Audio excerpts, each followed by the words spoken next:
It's a pain that Richard Freisen is feeling twofold. His sister was the first to die in Illinois from coronavirus, and then just days later, he lost another sister to the disease. Richard, I am so sorry to meet you under these circumstances, but I can't tell you how much I appreciate you coming forward in a time of pain so that people realize what we're dealing with. How is the family coping? Thank you, Chris. We're getting by. We're doing what we can. We're just doing the best we can do. How do you make sense of having two of your own taken from something that we're supposed to be able to deal with? You know, it's not supposed to happen like this. I mean, were they compromised in a way? Were they vulnerable? Well, the first sister, Patricia, she was compromised and vulnerable.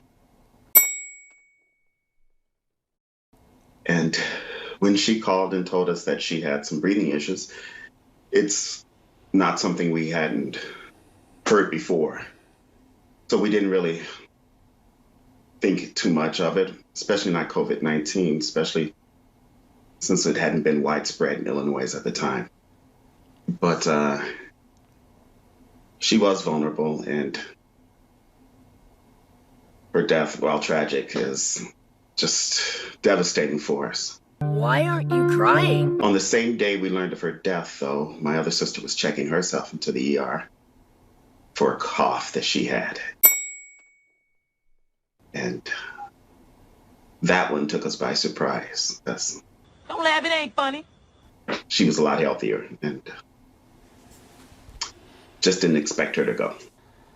What do you want us to know about why your sisters have to be remembered for more than just what took them? Don't laugh, it ain't funny. Well, I think everybody who knew them will remember for more than just what took them. They were absolutely beautiful women. And it's strange because I come from a huge family. There were 9 of us originally, 8 living. Well, 6 now. Well, 6 now. Well, 6 now.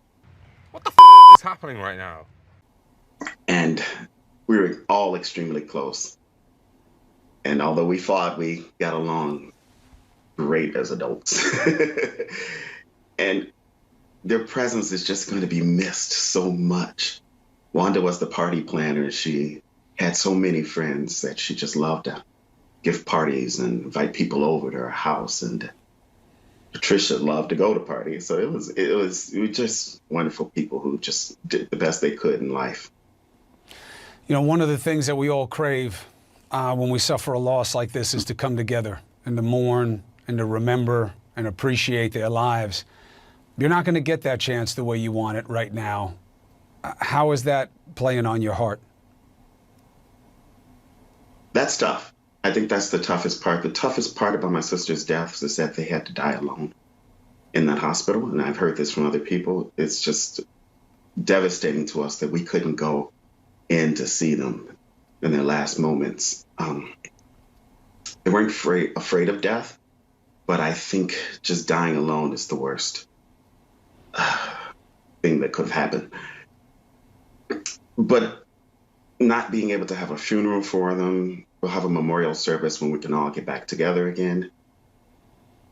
That will bring some bit of closure. But right now, all we can do is just FaceTime each other and Don't laugh, it ain't funny.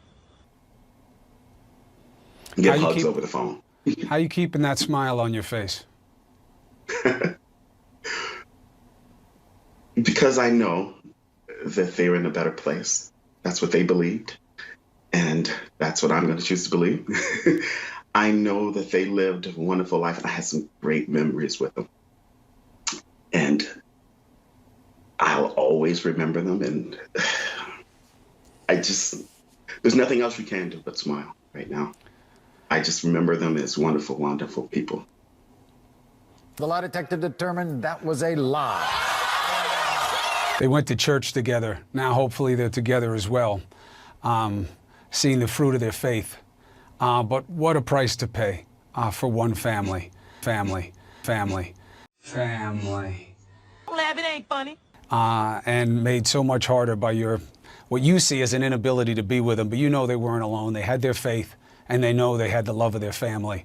every step of the way. And now you've got them in spirit to help you get through this. And hopefully this will pass soon. Richard, I am so sorry to have you tell this story. I wish there were any other reason to be talking to you. But it's important that people hear, so they take this seriously, take this seriously, take this seriously, take this seriously, and know that life can change in an instant, more than once. Definitely. One of the best things I can think of right now is that I got a chance to say I love you to both of them before as my last words to them. So Don't laugh, it ain't funny. And I didn't know at the time it was going to be my last words, but yes. We can't say it enough, that we love each other, we need each other, care about each other. And even now, as you said, you may not be able to get together with family, but you can tell them that. You can hug them with your heart, as we're saying now.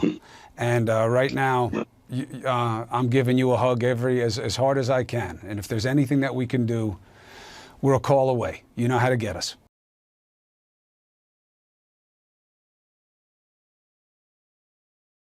Really? Okay. Thank you. All right, Richard, I'm so sorry for your family. Please extend our regards to all the rest of your siblings. All right? I will do that. Thank you very much.